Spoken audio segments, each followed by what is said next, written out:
斯多葛主义哲学教导我们，人生在世一定要区分好两种事情，一种是自己能控制的事情，另一种是自己不能控制的事情。我们千万不要把自己的心思耗费在那些自己不能控制的事情上，因为你改变不了你耗费再多的时间和心力都属于是毫无意义的精神内耗。现在我们有很多人都有点习得性无助这个习得性无助呢，是一个心理学上的概念就是感受到身边好多事情自己都没法控制，自己再怎么努力都改变不了自己的境况，总有一种无力感缠身。比如我再怎么努力学习都考不上名校，因为我再怎么卷都卷不过那些资质更好的聪明孩子。再比如我再怎么努力工作都得不到领导的认可，因为领导的想法好像每天都在变。再比如我再怎么献殷勤都赢得不了女神或者男神的芳心，因为之前有一次拙劣的表现已经让对方嫌弃自己了。总之无论我再怎么努力，一切都没法改变。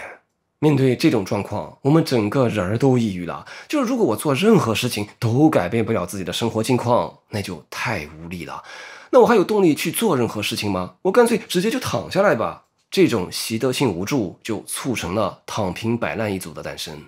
那这种习得性无助以及与此相关的精神内耗有的治吗？今天要分享的斯多葛主义哲学就能治这个。这个斯多葛主义是古罗马时期的哲学流派它的代表哲学家有塞涅卡、艾比克泰德以及罗马皇帝马可·奥诺留等人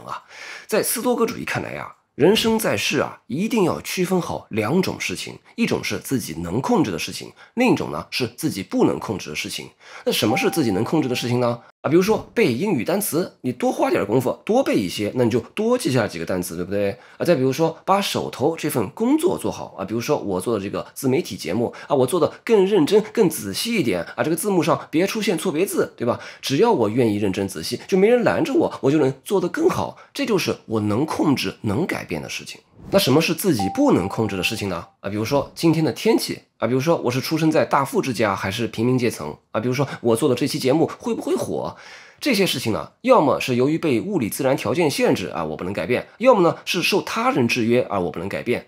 另外呢，还有一种无法改变的事情那就是已经发生的事情，就是那些沉没成本，对吧？范德彪赫猜想时光能不能倒流，时光能不能倒流？它不能倒流，已经发生的事情没法改变了。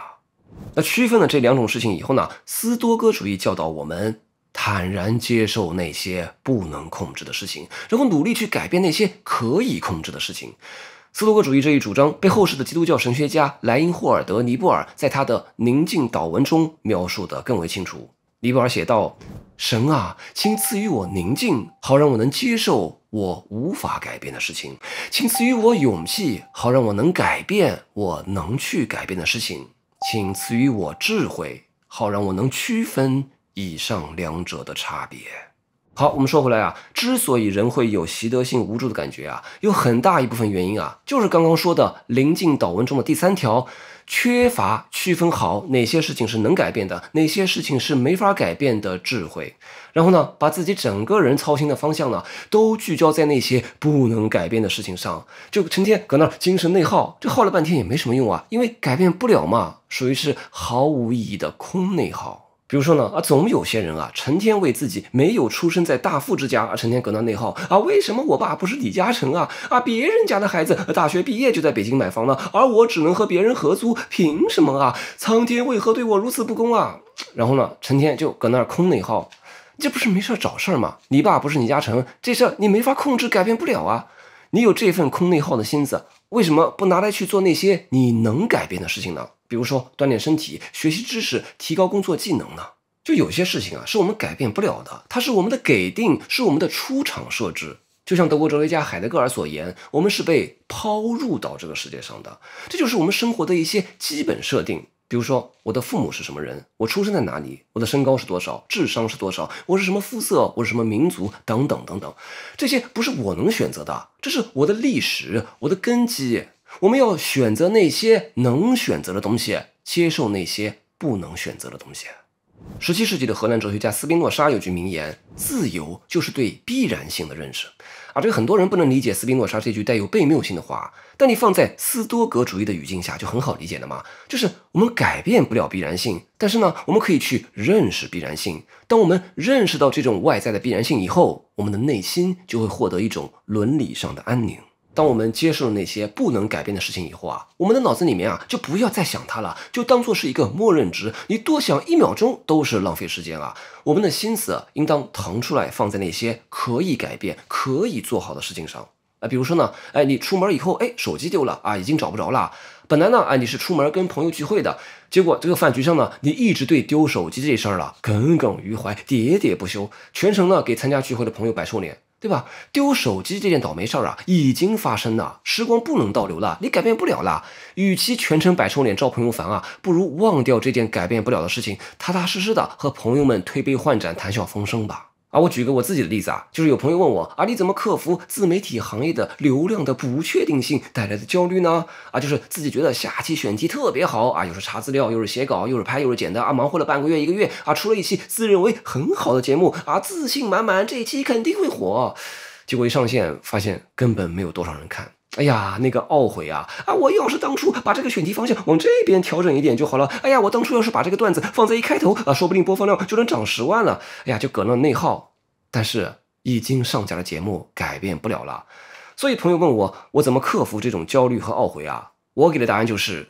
下一期节目 The next one， 对吧？咱又不是只做这一期节目，已经上架的节目就不要想了。这私信里面还有好多催更的呢，我赶紧还得做下一期选题呢。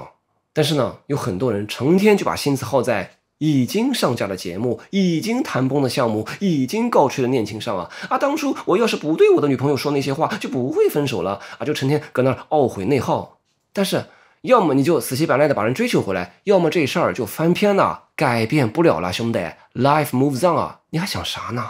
好，斯多葛主义要求我们区分好能够控制的事情和不能控制的事情。那说这里呢，插播一下，就是本期讲斯多葛主义的节目本来是我们的会员节目，但现在呢，我把这期付费会员节目呢改成免费节目发出来了也算是给观众朋友体验一下我们的付费会员节目是什么样的。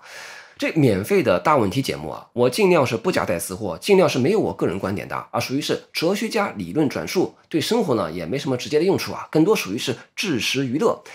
但是呢，咱们这个付费会员节目更多就是我个人思考和学习的一些心得分享给大家，它对我们的生活是有用的，希望给大家的生活带来一些实实在在的帮助和启发主打个哲学思考，帮助我们生活的更好。好，插播完节目说明，接下来我们来讲斯多葛主义的另一个心法，区分内在与外在。斯多葛主义教导我们区分好能够控制的和不能控制的事情。那么在这个模型的基础之上呢，我们可以进一步区分2个世界也就是不可控的外在世界和可控的内在世界。就是这个外在的世界是很难控制的，所以呢，无论事件如何变换无论你是遇到倒霉事儿还是遇到了好的结果无论你是否当上了总经理是否成功追求到异性，这些外在世界带给我们的遭遇是我们很难控制的。所以我们需要做的就是无论结局是好是坏，我们都坦然接受，随遇而安，保持内心的平和，做到宠辱不惊。外在的世界会带给我们什么样的遭遇这很难控制。但是呢，这有一种东西是我们可以完完全全的自主的控制的，那就是我们的内心如何看待、如何评价这些外在的遭遇比如说你投资失败了损失了一大笔积蓄，这是外在发生的事情。那对于你内在的看法呢？你可以深陷自责或者埋怨运气不好，长期情绪低落。但是呢，你也可以把这次失败视为一次学习和积累经验的机会，对不对？你告诉自己这一笔损失呢，让我更清楚的知道了投资的风险，那下次呢，我会更加谨慎的管理自己的资产，对不对？那再比如呢，你在团队会议上提出了一个新的方案，但是呢，却被领导当众批评指出了方案的不足这是外在发生的事情。那对于你内在的看法呢？你可以选择沮丧、自我怀疑、陷入低落，或者陷入受害者情节怨恨领导在故意针对你。但是呢，你也可以选择积极的视角啊，把领导的批评呢看作是一种成长的机会啊，告诉自己啊，领导的批评呢让我知道下一次怎样做才能做得更好。那也许有人会说啊，我们没法改变世界的变化啊，但可以调整自己对世界的看法。这不就是鲁迅笔下的阿 Q 的精神胜利法吗？啊，这不就是自欺欺人的吗？并不是这样的啊。斯多葛主义教导我们，无论结果是好是坏，都要保持内心的平和啊，并不是让我们做缩头乌龟啊，不去真正做事儿了，不是的啊。相反呢，这保持平和的心态啊，反而是有利于我们把事情给做成的。要知道啊，这个心态上的大起大落，反而会让我们做事的时候啊患得患失、畏首畏尾，反而会影响我们的动作发挥。比如说追女孩子啊，你每天是患得患失，哎呀，她会不会喜欢我这样式儿的？哎呀，她会不会拒绝我啊？然后呢，被这些不确定性搞得是患得患失，搞得自己也是卑躬屈膝，像个舔狗。然后呢，还经常发神经啊，一会儿又是激情澎湃啦，啊，一会儿又是泪流满面啦。这半夜呢，还给人发小作文啊，又是萨特，又是拉康的，这就很神经病，对不对？这反而容易被拒绝。你啊，应当忘记你想要追到对方这个结果啊，这个是你没法控制的。他会不会喜欢你这事儿啊，是你没法控制的。再说一遍啊，没法控制的事情，想都不要去想。你只需要关注你能控制的事情，就是做到不卑不亢。做好自己能做的啊，就是展示出自己最好的一面就得了。而且呢，你追他的时候啊，心态要保持平和，甚至可以说是冰冷无情的追他，冰冷无情的去约会，冰冷无情的去牵他的小手啊，内心没有一丝涟漪。如果到头来没追到，就没追到嘛；如果真的追到了，你也只是微微一笑，绝对不愁，对吧？我们做事情啊，就不要患得患失、瞻前顾后的。我们制定好我们的行动计划以后，然后呢，就要像个机器人一样冰冷无情的去执行，就无脑的去执行就好了。这事情最终能不能成啊，不是我们的头脑需要去关心的。这跟我们做工作也是一样啊。这领导怎么一天一个想法，这事儿我是控制不了的，我不管。但是呢，我能控制的是，就是我手头做的这个活啊，我能尽量每次都把它做到最好吧。这领导可能这次发神经没认可啊，但你总是把自己能控制的工作都做出高水平的交付，这概率上也终归会受到认可的嘛。这运动员参加比赛也是这个道理啊，就是比赛结局是输是赢啊，你参加比赛的时候脑子里面就不要想这个事儿了，这事儿你控制不了，你能做的呢就是关注我当下啊这个技术动作有没有发挥出应有的水平，我尽可能的打出一场漂亮的比赛。不要想那些不可控制的结果，反而更有利于让我们赢得更好的结果。不要在意最终的那些不可控制的结果是好是坏，我们只需要把自己能做的事情做到最好。这就是我们中国老话讲的尽人事听天命。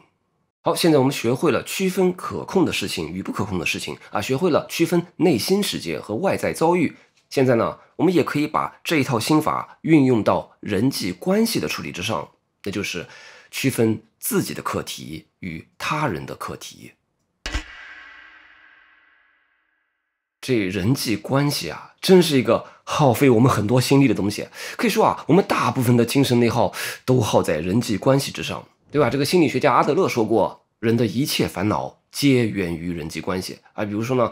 这个伴侣心里到底爱不爱我啊？这领导心里到底认不认可我啊？这个孩子心里到底听不听我的呀？哎呀，就成天搁那儿为别人心里面怎么看待自己而耗费。你说你是不是每天都要花很多时间耗费这些事情？其实呢，斯多葛主义的这套心法呢，也能帮助我们克服人际关系方面的精神内耗啊。这心理学里面有个概念叫做课题分离啊，这个课题分离呢，就是由心理学家阿德勒提出来的，就说啊，我们和别人交往的时候啊，要区分好两种课题啊，这个课题也就是任务的意思啊，就是我们要区分好什么是我的课题，什么是别人的课题。我只负责把我的任务做好，而别人也只负责把他的任务做好。这其实也就跟我们刚刚说的斯多葛主义区分可控与不可控的心法是一脉相承的啊。比如说你家孩子成天不好好学习，屡教不改，那这就是他的课题，对吧？他自己不好好学习，考不上好的大学，找不到好的工作，这事儿就得由他自己来承担，你就甭操心这个事儿了啊。当然啊，这并不是说做家长的就不管孩子了，而是说啊，你为了让孩子能好好学习啊，你需要做好你要做的课题啊，比如说提供相对便利的学习环境啊，比如说提供必要的经济支持啊，比如说花时间监督孩子做作业等等等等啊，这是你的课题，你需要确保你能做到啊，你需要尽好你的人事，而剩下的就不是你的课题了，是孩子自己的课题，对吧？儿孙自有儿孙福，如果你做好你的课题以后，孩子依然不好好学习，那这就不是你能控制的事情了。再比如说追求异性，就你要知道啊，你需要做的课题是哪些啊？比如说啊，展示善意啊，展示诚意啊，经常发出邀约，约别人出来吃饭看电影啊，然后提供一些情绪价值啊，然后怎么着啊？当然这是因人而异的。这意思就是说啊，你主动追求人家，那你就要把你能做并且需要做到的事情给做出来。那除此之外呢？那就是对方的课题了，对吧？如果你如此这般把你要做的课题都做出来了，对方还是不喜欢你，那你就不要操心了，那就算了，对不对？下一个选题吧。总之说回来，还是那句话，区分好你能控制的事情和你不能控制的事情。幸福生活就是关注那些你能控制的事情，努力去改善它，坦然接受你不能控制的事情，不要为此而内耗，忘记它们。说到这呢，我再来念一遍尼泊尔的宁静祷文，与君共勉。神啊，请赐予我宁静，好让我能接受我无法改变的事情；请赐予我勇气，好让我能改变我能去改变的事情；请赐予我智慧，好让我能区分以上两者的差别。我们甚至可以说啊，我们是否会过上幸福的生活，也是没法控制的。因为按照亚里士多德的说法啊，幸福生活也需要依赖于一些外在善，也就是一些运气的因素，而运气是变幻无常，没法控制的。但是呢，我们能控制的就是把自己打造成一个更优秀的、更好的自己，因为自己变好了，我们才能更强大的面对外在世界的变幻无常。希望咱们这期讲用斯多葛主义克服精神内耗的会员节目能够帮助你成为更好的自己。下一期会员节目呢，我们来分享如何避免陷入受害者心态。欢迎订阅咱们的会员视频，让哲学思考帮助我们打造更好的自己。